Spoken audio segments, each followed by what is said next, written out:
Waterloo Station is full of signs from the past. There's this sculpture from the Festival of Britain. This roof from its time as the international terminus for the Channel Tunnel. But it may be the case that there's a sign from an alternative reality. A version of history where the London Underground was a little different. The sign is here, on the southbound Bakerloo Line platform. At first glance, there's nothing unusual about it. At Waterloo there are two stations south, Lambeth North and Elephant and Castle. But what do you see below those words? Nothing. Except, well, the sign is constructed in panels.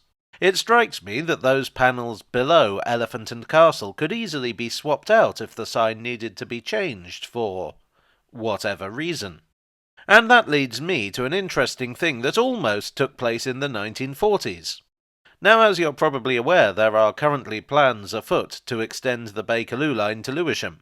But honestly, there have been plans to extend the Bakerloo line south since at least the early 20s. Sorry, the 1920s, I should specify.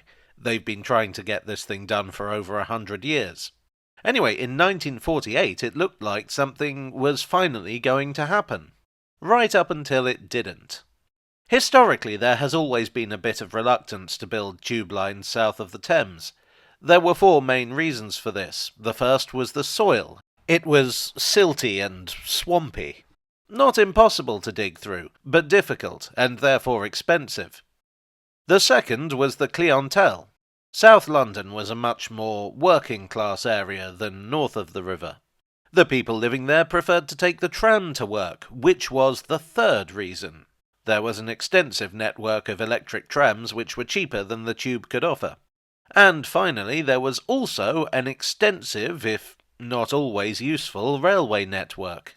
These days the tube is seen as a public service that drives the economy of the city, but that wasn't the case in the early 20th century.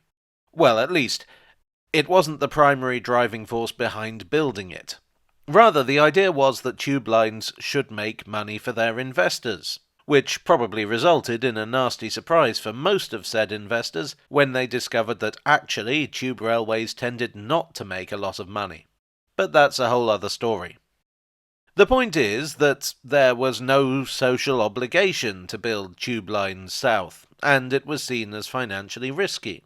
So, while there were lots of calls to do it, nobody was willing to actually put their money where their mouth was. In 1933, though, the Bakerloo line, along with most of the other tube lines, fell under the control of London Transport. London Transport was an odd organisation. This wasn't nationalisation. London Transport was a civic organisation, but one that was run by much the same people that had run the transport services before the takeover. It was an organisation with some pretty big ideas. Some went ahead, others were, alas, a little too ambitious, especially when the Second World War happened and knocked everything back. In 1948, London Transport was nationalised under the Labour government and became part of the British Transport Commission. This was an absolutely huge organisation that included road haulage, coach services, canals and mainline railways, as well as London Transport. And therefore they had a lot on their plate. The biggest problem they had to deal with was the rail network. It had taken a battering during the Second World War, but it was still an important transport service for the entire nation. With ageing rolling stock and run-down infrastructure, it was in dire need of attention. And under the circumstances, London Transport was some way down the list of priorities. Admittedly not as far down as the canals. Still, that just wasn't good enough as far as the people of South London were concerned. They had a now highly inadequate rail network, and London Transport had been running the trams down for some years now. What the people wanted was a tube line. There was another problem too. The Bakerloo line was rather unbalanced. It was far busier than it was when it had been built.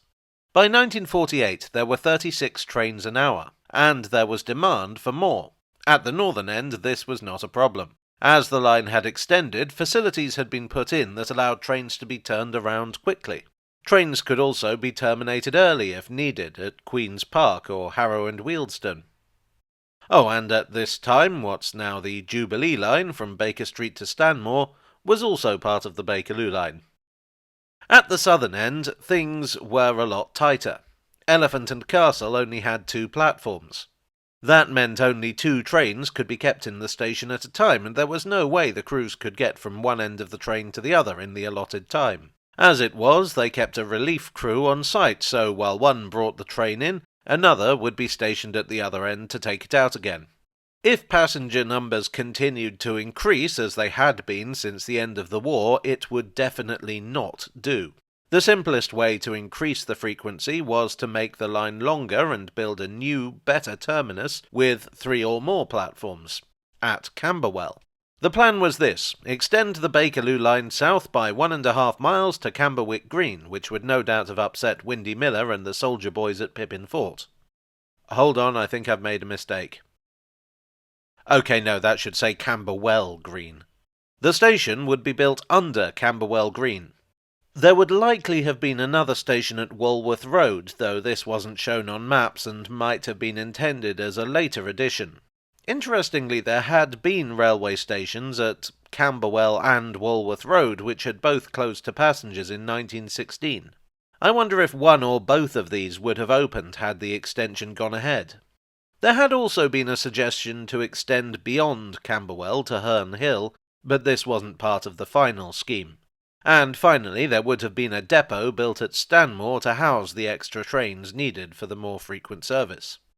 In 1948 it was announced that the extension would go ahead. It started appearing on maps. Preliminary digging began in 1949.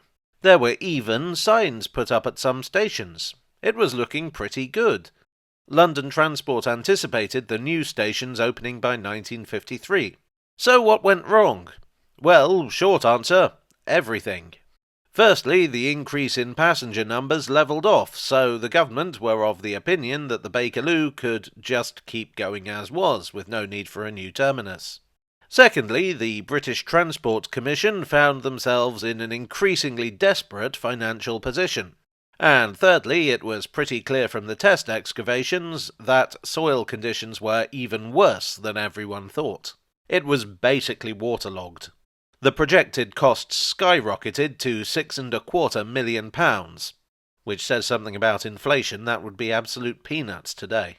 In September 1950, the project was postponed indefinitely. So indefinitely that it still hasn't happened. The idea of extending to Camberwell or even on to Peckham Rye remained on the back burner. What killed it off as a concept, at least for a while, was when the Victoria Line was authorised. Pressure increased to extend the tube in South London, and it was a toss between extending the Bakerloo to Camberwell and the Victoria Line to Brixton. As you may well be aware, the Victoria won the day. That being said, part of the Bakerloo extension actually was built. London Transport used the legal authority they'd been granted to extend the tunnels at Elephant and Castle to provide sidings and a crossover. There are people who will tell you that the tunnel actually was built all the way to Camberwell in secret, but those people are wrong. The Jubilee Line extension would take some pressure off Elephant and Castle, being another line through South London, which served Waterloo, Southwark, Bermondsey and the old Surrey docks. But now, of course, the pressure is back on. Will the latest scheme to extend the Bakerloo line succeed, or is it as doomed to failure as the rest? We'll see. As for the sign, well, I admit that what I have presented is just a theory. I have no proof that that's why it looks like that, and I haven't found any information relating to it. But it looks the right age to align with at least one of the extension schemes. I'll let you decide for yourself whether this is a coincidence or a glimpse into a parallel universe. Well, I do hope you enjoyed this theoretical tale from the tube. If so, please do leave a like and consider subscribing for more. Today's main sources were the Bakerloo Line by Mike Horn and A History of London Transport by T.G. Barker and Michael Robbins. I would like as ever to thank my donors on Ko-fi, on Patreon and here on YouTube for your generous support. You are the crossover to my sidings. And I will see you all again very soon. Cheerio.